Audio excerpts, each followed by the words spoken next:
Nuestra estrella de hoy es un excelente escritor que en el año 2010 publicó su primera novela.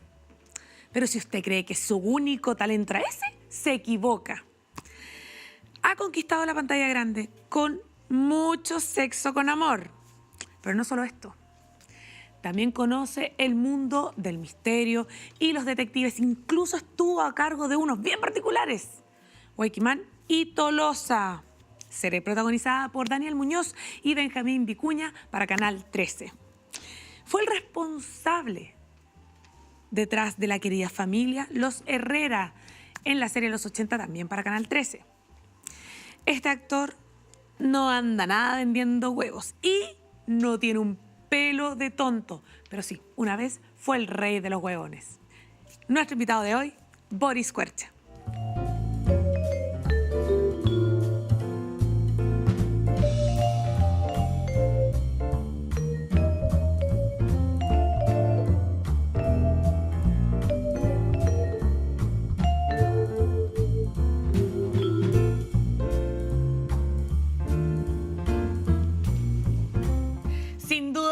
Grandes estrellas del espectáculo y la cultura de nuestro país. Boris Kuercha, ¿cómo estás? Muy bien, ¿y tú? Bien también, por favor. Muchas gracias por invitarme. Boris, antes que todo, quiero saber cómo estamos por casa. Ah, bien, por mi casa bien, todo bien. ¿Y por tu casa, cómo estamos? No, regio, estupendo, ¿Regio? Mi perro se porta hermoso. Pero yo quiero saber acerca de este film que ya se estrenó ahora el 16 de agosto. Sí. Y me gustaría saber de qué se trata. Bueno, esta es una película que cuenta la historia de una familia. Amparo Noguera es la madre de familia, la que tiene que sostener y llevar adelante y sacar adelante dos hijos que tenemos con Amparo. Yo soy el padre de familia. Florencia Werner hace de la hija, que es Rosario, y Fernando Gutiérrez hace a Federico, que es el otro hijo. Obviamente esta familia se parece bastante a la mayoría de las familias de clase media chilena y tiene algunos de los vicios y defectos. Me huele un poquito como al... ¿Puede que tengan algo en común con los Herrera? No, son muy diferentes. Son muy diferentes porque los 80, donde estaba la familia Herrera, era un melodrama. Perfecto. Era un melodrama que trataba de una época muy complicada en Chile. En cambio, Cómo andamos por casa, es una visión un poco crítica y humorística a nuestros defectos de hoy en día. Ok, mucho más actual. Por cierto, una radiografía de la sociedad actual. Claro, es una radiografía de la sociedad contemporánea, donde creo que nos podemos ver reflejados y nos podemos reír de cómo somos, de cómo habitamos este país. Esa es la idea. Y la idea sobre todo es que la gente se ría. Eso es lo que... Una comedia funciona siempre cuando el público se ría. Y hemos estado muy bien, así que estoy muy contento de eso. Creo que la recepción ha sido increíble y están todos invitados. Fantástico. ¿Cómo partió esta idea? La idea de la película de decir, ¿sabes qué? Quiero hacer una película. Chile necesita una radiografía nueva, porque los Herrera además lograste encantar a un gran porcentaje de la población chilena, espectadores que además ya estaban súper acostumbrados a ver teleseries turcas, muchísimo, y de repente se reencantan con estos Herrera y resulta ser una de las series más importantes de nuestro país. Sí, bueno, Cómo andamos por casa surgió de un monólogo de un actor que se llama Lalo Prieto, que hace varias rutinas y tiene varias historias. Cuando vimos este monólogo, a mí Miguel Ascenso, el productor, me mostró este monólogo, me dijo, es una buena idea para hacer una película. Y el monólogo trata de un tipo que tiene problema económico, eso también es muy común, no está llegando muy bien a final de mes, entonces tiene un auto, que es su auto querido, y dice, bueno, voy a vender el auto y con eso voy a salvar. El punto es que va a la automotora y en vez de vender el auto, sale con un auto nuevo.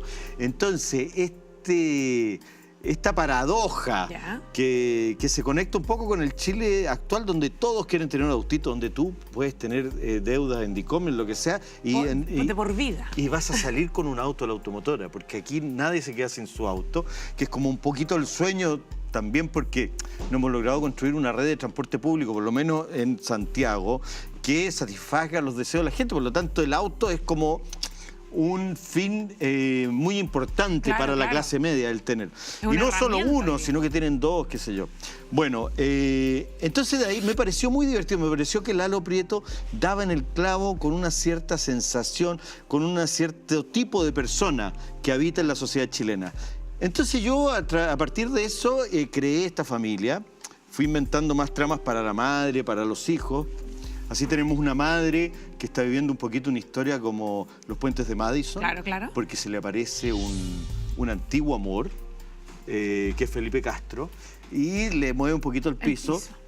Después está la hija, que es una gran competidora, hace natación, una gran deportista, y queda seleccionada para ir a Brasil a una competencia, pero los padres no tienen el dinero suficiente para pagar, porque el gobierno de Chile no se puede hacer cargo de esos costos. Pero todos los áreas. Todos tienen algo que ver con la realidad. Y después está el hijo, que es un hijo que sufre un bullying muy desastroso de parte de sus compañeros de colegio, del liceo, pero no solo de sus compañeros, también sufre un bullying al interior de la casa. ¿Por qué? Porque, claro, él es el perdedor frente a una hermana exitosa. Y estos padres como que un poquito les gusta esto, lucirse con esta hija, por lo tanto... como la hija trofeo. La hija trofeo, por lo tanto el otro hijo que es un poquito perdedor lo ocultamos y lo olvidamos. Hay una gran alfombra. Claro, entonces un poco digo que también hagámonos cargo del bullying también desde dentro de las casas, no solo del exterior. Bueno, este hijo que sufre bullying es una bomba de tiempo porque está creando mucho resentimiento. Y va a explotar. Bueno, como una comedia, por supuesto las cosas no llegan a mayores porque las comedias terminan bien y todo. Pero siendo una comedia, igual hay una mirada un poquito crítica donde uno, fuera de reírse, puede también sacar algunas conclusiones. Sucede mucho con el stand-up, que es además la base, ¿verdad?, de esta idea de la película. Claro, exacto. Sucede mucho con la comedia también, esta especie de miel que endulza de repente lo amargo de una sociedad. Pero yo quiero saber, Boris, ¿cómo fue dirigir una película y tener toda esta idea después de 12 años de ausencia?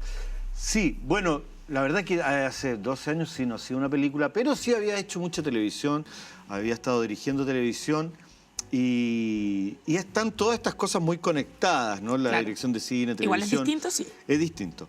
La escritura también, estuve un tiempo escribiendo, saqué algunos libros, entonces son cosas que se conectan entre sí, no son universos separados. Claro. Siento que son parte de lo mismo.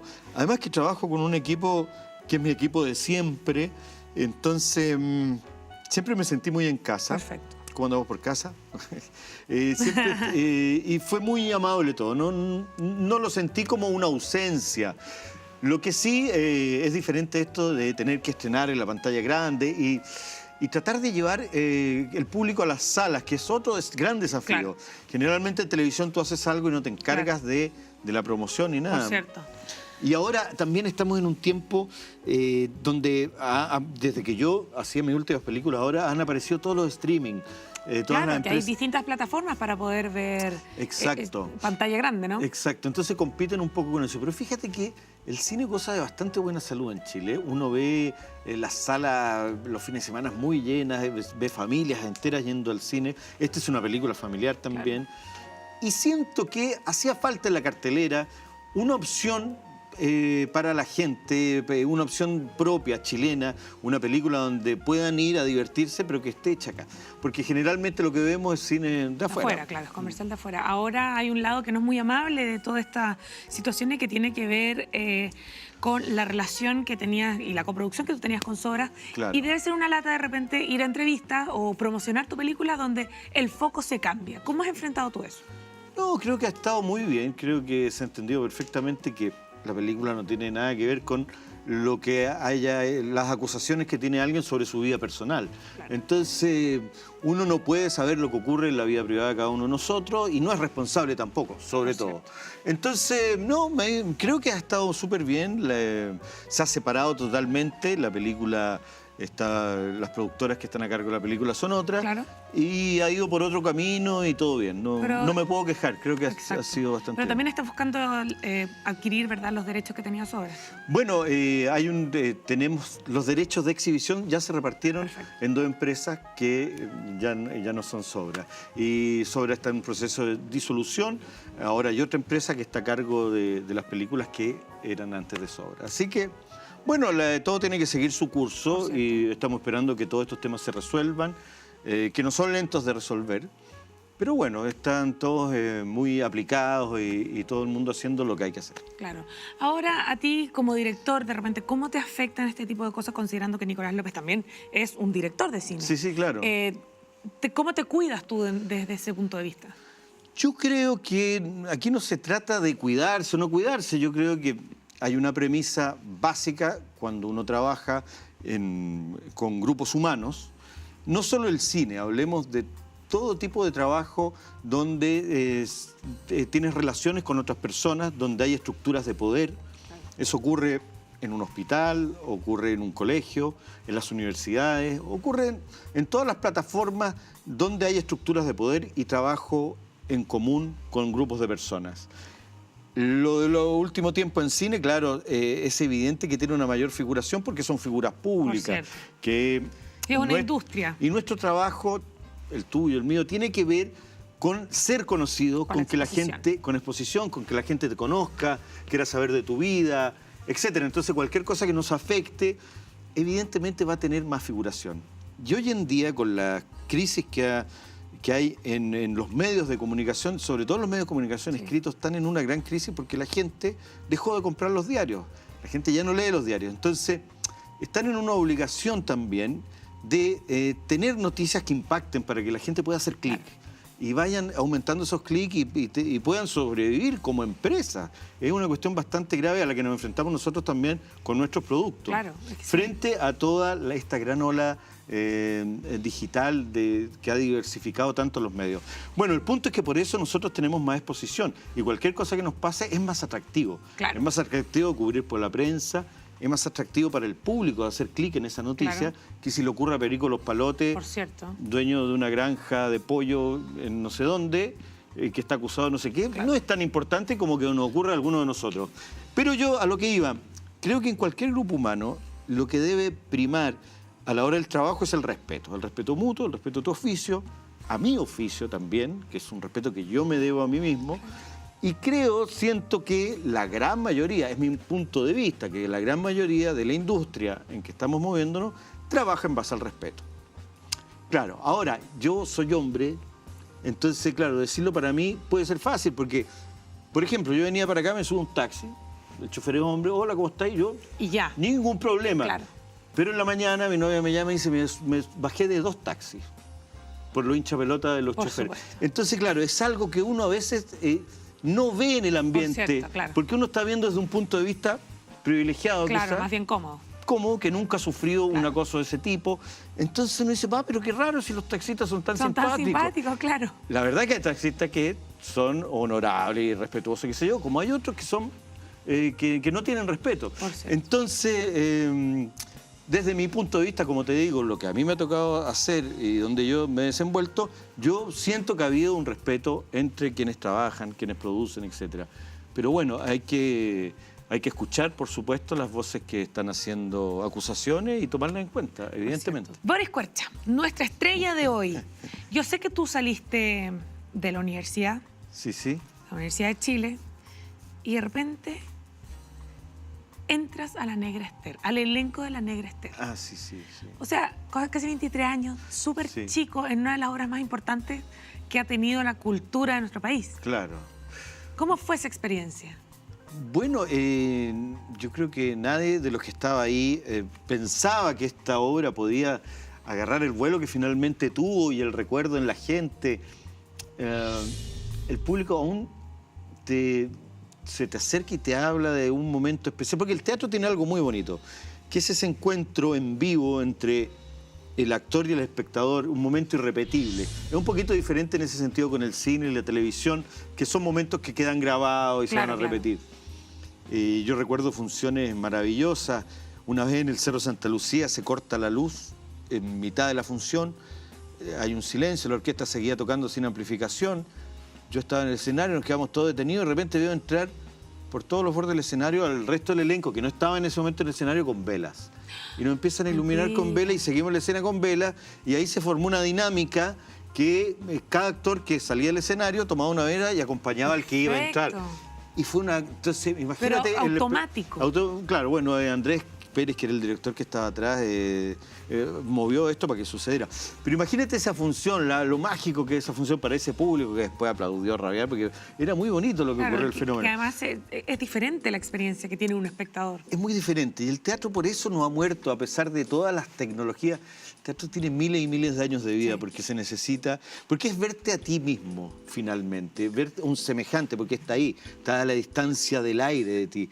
No es como el cine o la televisión que lo estás viendo por otros medios. Y además es intangible. Claro, exacto. Y es irrepetible el teatro. Claro. Entonces, no, una experiencia maravillosa. Además, encontrarme una cosa que yo siempre rescato y valoro, que es encontrarme con la obra de Roberto Parra, que nos marcó mucho el encontrarnos con esa chilenidad de la que yo de alguna manera huía porque venía de los tiempos de la dictadura, donde todo lo que sonara a cueca o cosas era como del folclore oficial y no queríamos saber nada con Chile, no sé qué, con ninguna cuestión. Lo único que queríamos, como la canción de Los Prisioneros que dice ¿por qué no te vas del país? Claro. Era como queríamos salir de esta opresión y irnos y qué sé. Entonces encontrarme con Roberto Parra también fue abuenarme con lo nacional, con lo chileno, con lo propio. Claro, una reconquista de la identidad. Absolutamente. Y de alguna manera yo desde ahí empecé a trabajar sobre los temas nuestros, sobre el mirarnos a nosotros mismos y cómo andamos por casa. Es también eso en este momento, es una visión sobre nuestra sociedad, sobre nosotros. Lo fue Sexo con Amor, lo fue El Rey de los Hueones. Y esta película se enmarca, yo diría, en esa línea, esta comedia se enmarca en eso, en una mirada amorosa también. ¿Por qué una mirada amorosa? Porque también me estoy riendo de mí mismo. Entonces hay que partir la comedia. Eres parte del chiste en ese caso. Exacto. Pero ¿es cierto o no, Boris, que ¿qué me vas uno a de tus sueños, sí, te llena de preguntas terribles, es uno de tus sueños poder hacer una película biográfica de Roberto Parra? Sí, tenemos una serie escrita para televisión que estamos intentando financiar hace ya bastante tiempo, pero creo que lo vamos a lograr. Yo soy bien optimista sobre la historia de Roberto, que también es precioso. La historia. Imagínate que Roberto parte a los 8 años de su casa materna trabajando como lazarillo de una ciega. Él era el que iba guiando una señora ciega que lo contrata, y esta señora era una cantora que iba por los pueblos de Chile cantando y Robertito tenía que pasar el sombrero. Y ese era su trabajo. Era el asistente del artista. Y él sufrió mucho al partir de su casa materna. Imagínate salir a los 8 años a recorrer Chile. Fue el primer desgarro en su vida, digamos. Y por suerte esta señora era muy buena. Era una muy buena mujer. Fue la que le compró su primer par de zapatos. Roberto viene de una familia que era muy pobre. La pobreza en los años 30 en Chile era muy, muy terrible. Bueno, yo me acuerdo de mi infancia y mi juventud, que como uno veía niñitos en la calle, sin zapatos, sin nada. Era algo muy común. Era muy común. De alguna manera, por lo menos en cuanto a la ropa, como que hubo un mayor acceso en los últimos años, qué sé yo, pero la pobreza en los años 30 en Chile, las diferencias sociales eran abismantes, mucho más que ahora lo siguen siendo. Pero en esos tiempos eran mucho más. Bueno, esta historia parte de ahí hasta que Roberto Parra se entera de la muerte de una de sus grandes historias de amor, que fue la historia de amor con la negra Esther.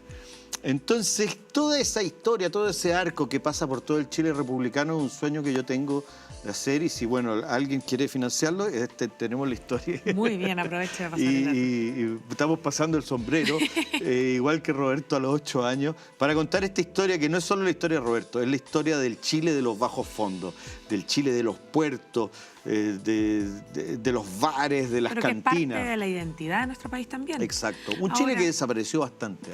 Bueno, sí, y no está de más decirlo, pero yo quiero saber, Boris, has hecho tantas películas tan exitosas, ¿qué es lo más difícil a la hora de decir, ok, tengo el guión, tengo el casting, armé la película? Sí. ¿Cuál es la etapa más complicada una vez que ya tienes el producto? Mira, conseguir los fondos, por ejemplo. Sí, bueno, eso siempre es muy complicado.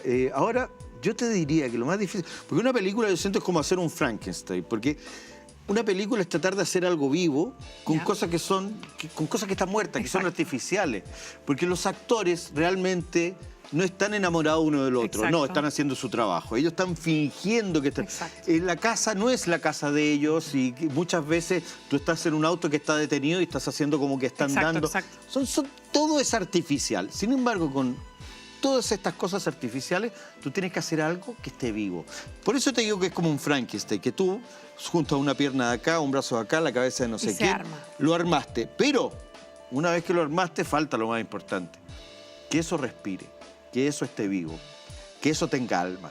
Entonces ese es un punto muy delicado donde hay un misterio de la creación, que nadie sabe mucho cómo insuflarle alma a eso. Entonces solamente cuando tú ves la película terminada y la ves con el público, tú dices, ah, sí, Tiene. está viva, respira, se conecta con el espectador.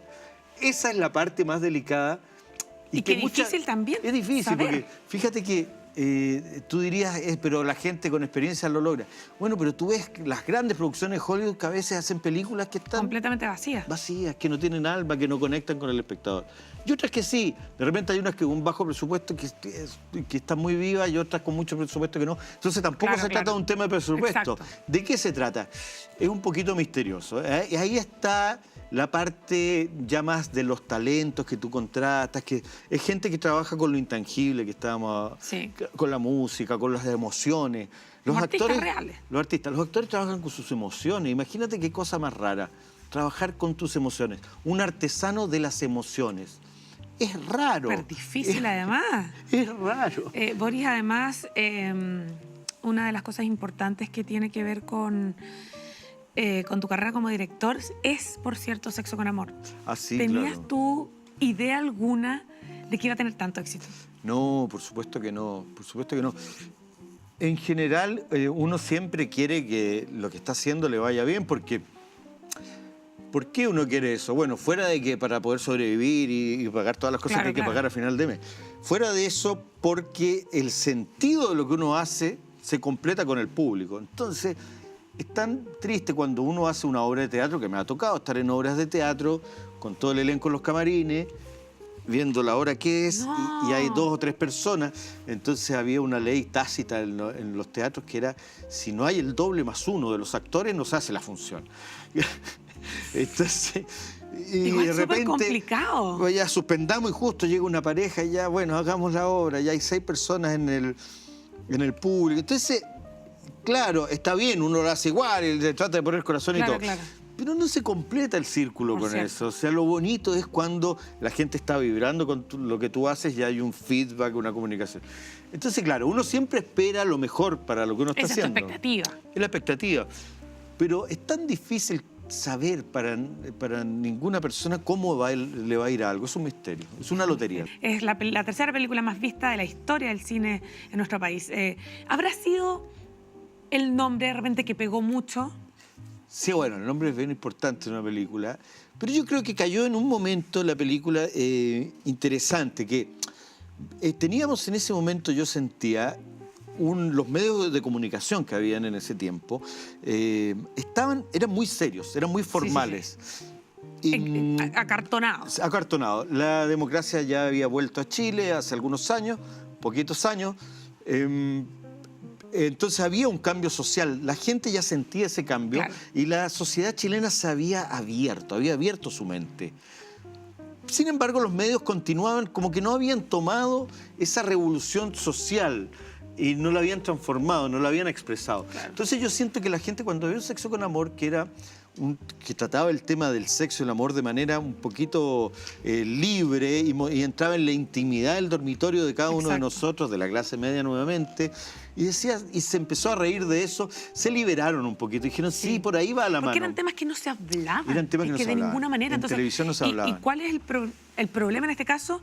Que ven hasta la lavadora. Es decir, como, ¡ay! Yo lo he hecho. Como que de alguna forma todos Sí, se sintieron súper sí. identificados. Sí, y se sintieron identificados con algo que la media en ese momento no lo estaba identificando. Claro. No había en televisión ningún programa que hablara de sexo, como Claro. tú dices.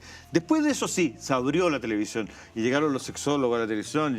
El Canal ahora 11 son estrellas. hizo una serie de infieles y qué sé yo. Sí. Se abrió y se liberó eso como un pequeño destape, como el que hubo en España después que se fue Franco. A nuestra manera, todo más pequeñito, Claro, claro. todo con más miedo, porque somos así, somos más miedosos.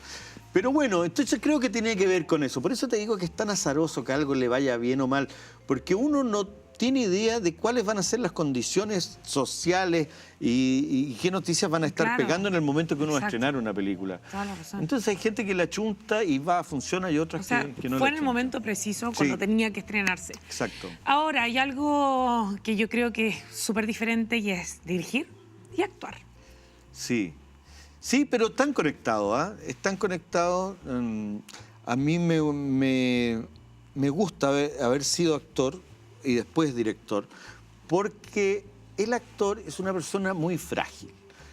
Porque el actor tiene que desnudarse, a veces física, pero sobre todo espiritualmente, delante de los otros, delante de cámaras que te están enfocando, y tú tienes que demostrar tus sentimientos más profundos para prestárselo al personaje. Entonces estás en una parcela de fragilidad que si uno no es actor, no la comprende mucho, si uno no tiene la sensibilidad. Claro. Entonces, hay directores que sí, que la entienden y saben guiar a los actores y saben guiar un proceso, porque también es muy común en los directores que te piden un resultado. Te dicen, mira, aquí tienes que estar llorando de esta forma. Y hay otros directores, que es la línea que yo me enmarco, que te tratan de marcar un proceso. Mira, Ok. aquí hay un camino en tus Sí, sí, emociones sí. para llegar allá. Sobre todo hablándote de las circunstancias dadas, que es lo más importante para mí en la actuación. Es ponerte como personaje en exactamente la situación en que estás para que de ahí venga tu emoción. Exacto. Entonces, por eso me gusta haber sido actor para llegar a la dirección.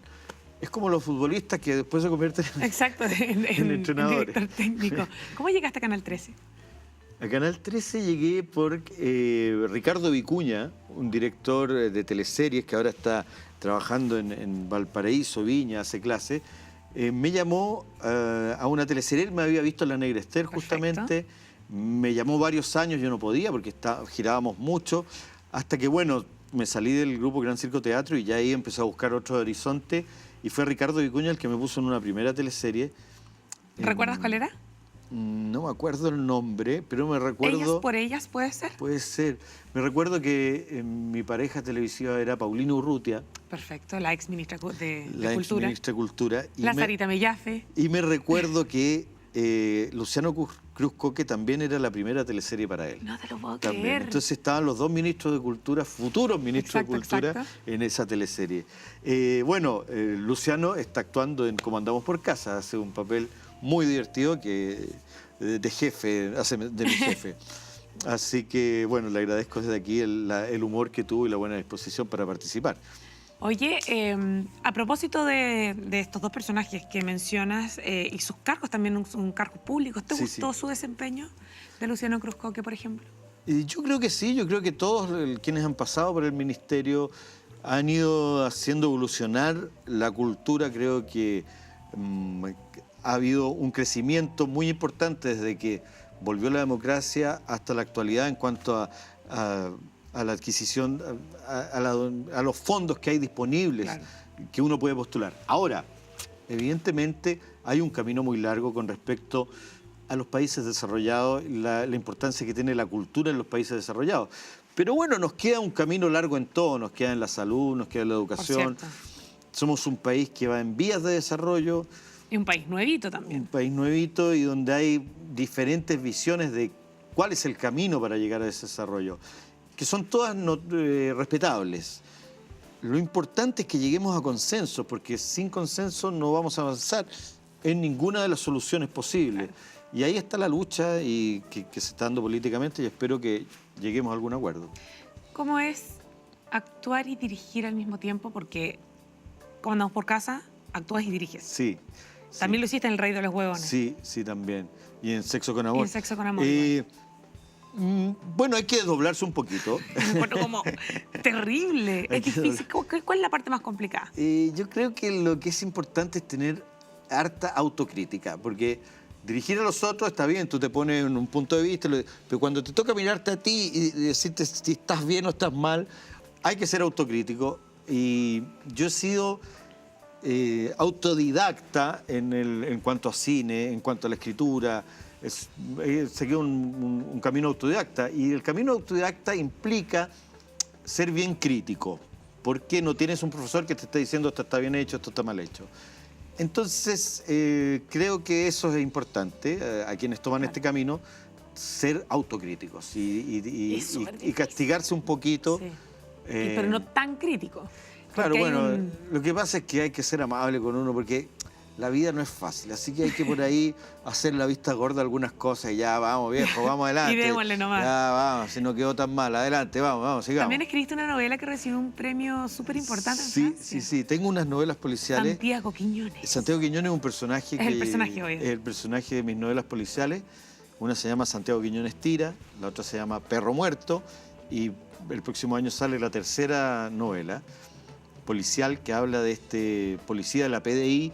Es un tipo bien especial, que se maneja un poquito al margen de la ley. Por cierto. Sí, pero que es una buena persona finalmente. Uno dice, bueno, este tipo no está haciendo las cosas correctas, pero finalmente está tratando de salvar a los inocentes. Entonces por ahí uno lo perdona. Vamos Claro, a ver. Vamos a ver. Y hay muchas series también que están haciendo que este protagonista a ratos sea el antagonista y vuelva a ser el protagonista, y de repente es el antagonista y te encariñaste con él. Sí. Bueno, es que eso tiene la ficción, es que tú siempre te encariñas con el protagonista aunque sea una mala persona. Por ejemplo, en Narcos. O por pasó ejemplo, con Breaking Bad incluso. Claro. Que es un tremendo giro del personaje. Exacto. O El Padrino, para ir más lejos. Uno lo quiere al tipo, pero el tipo trafica drogas, asesina a su hermano, y sin embargo uno lo quiere y no quiere que le pase nada, Claro. porque la ficción tiene esta perversión, que como todos somos el centro del universo, porque es así, porque el universo gira alrededor de uno, porque uno tiene los órganos de la Tú lo percepción. estás viviendo. Todo gira aquí. Entonces, cuando tú ves una serie, una película, logras ponerte en el lugar del protagonista y ser tú con él el centro de todo. Entonces entiendes sus motivaciones y que te pone en su lugar. Claro. Y no quieres que le pase nada. cierto. Entonces ocurre ese fenómeno que bueno, que al final le perdonas todo. Es curioso ahora, entre escribir, actuar o dirigir, ¿se puede elegir? Yo creo que todo se conecta mucho, me gusta hacer todas las cosas. Ahora, obviamente, escribir tiene una cosa muy buena, que uno está, primero que nada, puede hacerlo en muchos lugares diferentes. Tú puedes viajar y escribir en otra parte, Claro. te puedes salir de Santiago, que en los otros oficios es más difícil de salir. Claro. Y todos sabemos que esta ciudad está un poco agobiante y a todos nos gustaría de repente escapar. Y por otro lado, es un trabajo tan solitario, tan contigo mismo, que te acostumbras a esa soledad. Y la soledad tiene cosas lindas también. Sí. Porque muchas veces el infierno es el otro. El infierno muchas veces está en el otro. Entonces a veces es rico estar solito. Pero bueno, también cansa la soledad y Por también cierto, gusta estar con los demás. absolutamente. Ahora yo quiero que hablemos un poquito a propósito de todo lo que hemos hablado. Hablamos de cine, hablamos incluso de tus novelas. Creo que hablemos de televisión, considerando que la tele, pucha, que ha cambiado. Sí. ¿Qué te parece a ti la externalización, por ejemplo, de la producción de las áreas dramáticas? Que ha sido todo un tema Ha sido un tema. en los canales de televisión, Claro, son decisiones que pasan más bien por las gerencias de los canales, por cierto. donde uno no está metido y por suerte, porque debe ser un trabajo muy complicado. El gran problema de hoy en día es que los avisadores, que eran quienes sostenían la televisión, Sí. pagando, ¿no es cierto?, los spots que salen Por cierto. y que financian los programas, están prefiriendo ir a otras plataformas donde saben a dónde llega su avisaje. Claro. Esa es la diferencia, porque en televisión era un poquito disparar a la bandada. En cambio, en las redes sociales y etcétera, cuando tú pones publicidad, sabes exactamente quién te ¿A vio, quién va dirigido? cuántos minutos te vio, a qué hora del día, le gustó o no le gustó, hizo clic en la pantalla o no. O sea, después te llega el informe y qué sé yo, con esto de la inteligencia artificial y todo. Entonces hay una direccionalidad de la publicidad que resintió mucho la televisión cuando se salió gran parte del avisaje O al menos empezaron a poner menos lucas. Porque de repente un comercial no les interesaba tanto que un influenciador, por ejemplo, en alguna red social. Claro. ¿Cómo ves tú en un futuro cercano la televisión, la industria de la ficción? Por cierto, que además hay varias, en TVN, si no me equivoco, hay una teleserie que incluso medio pararon el casting porque les está yendo bien con otra cosa. Es decir, cosas que antes no veíamos. Sí, es complejo. Es muy complejo y es tan dinámico todo lo que ocurre en televisión, todo el tiempo. Ha ido cambiando tanto que uno realmente se pierde y uno no sabe a dónde va a llegar. No hay que olvidar que cuando apareció la televisión dijeron que la radio iba a morir. Sí. Y sin embargo ahora la radio está muy bien, le va excelente. Entonces no sabemos cuál... Yo creo que la televisión está buscando su espacio en este momento. Y obviamente hay un momento de confusión, pero creo que se va a asentar, creo que no va a desaparecer, porque es un elemento importante del hogar. Es diferente verlo en tu pantalla aquí o en tu tablet o en el computador en la pieza que un lugar en el living donde hay una reunión un poquito más familiar. Hay una diferencia ahí que creo que la televisión tiene que jugarla a su favor. Así como el cine también, cuando salió la televisión dijo se va a acabar el cine.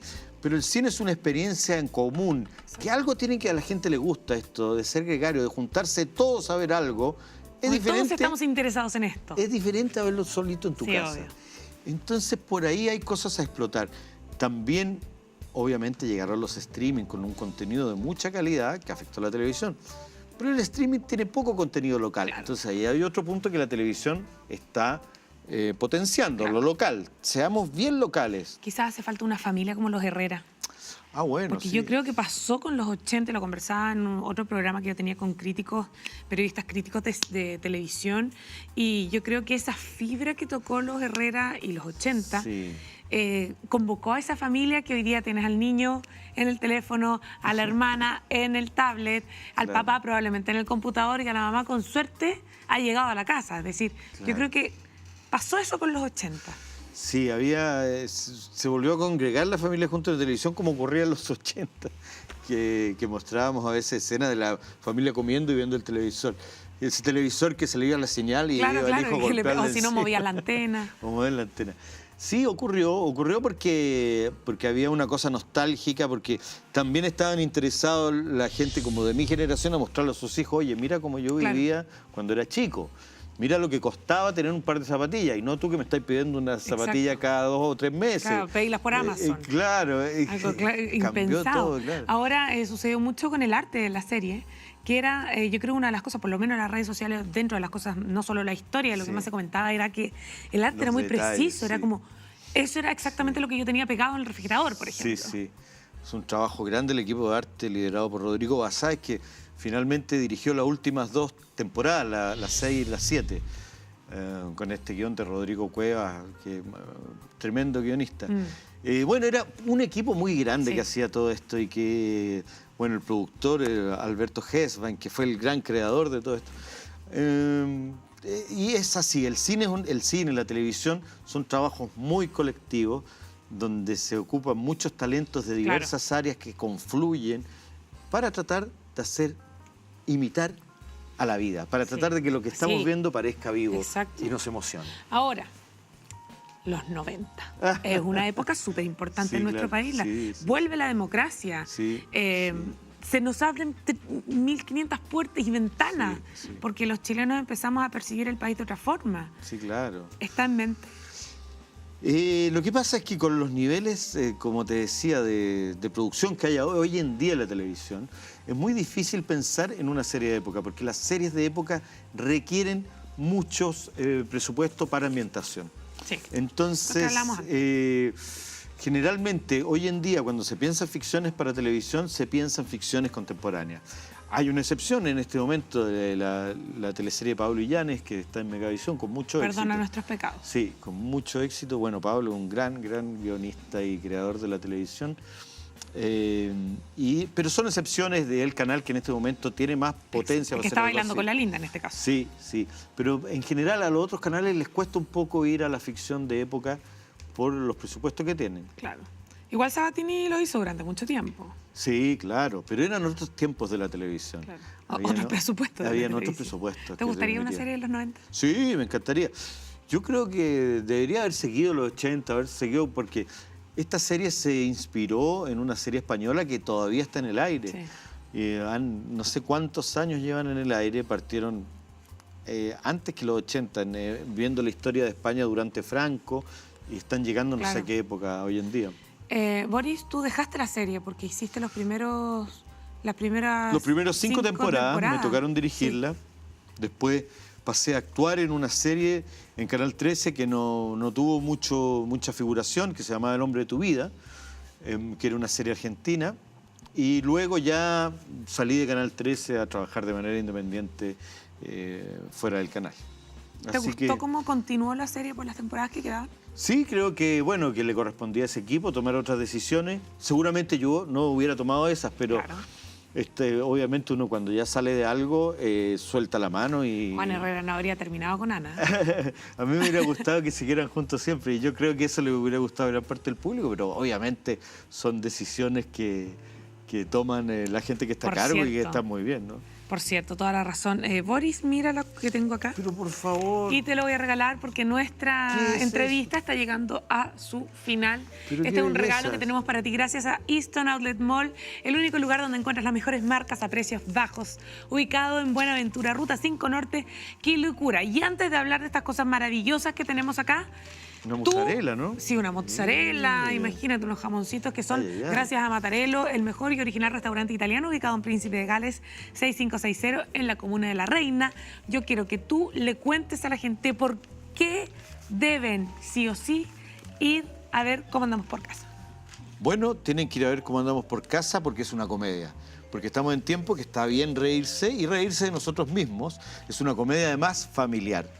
Así que pueden ir con toda la familia, hasta con el perro, si es que los dejan entrar con el perro al cine. Si no, bueno, que se quede el cachorro en casa. Ya está en todos los cines, ya se estrenó. ¿Cómo andamos por casa, Boris? Muchísimas gracias por aceptar nuestra invitación. Fue una conversación súper entretenida. Qué bueno. Yo lo pasé increíble. Yo también. Muchas gracias.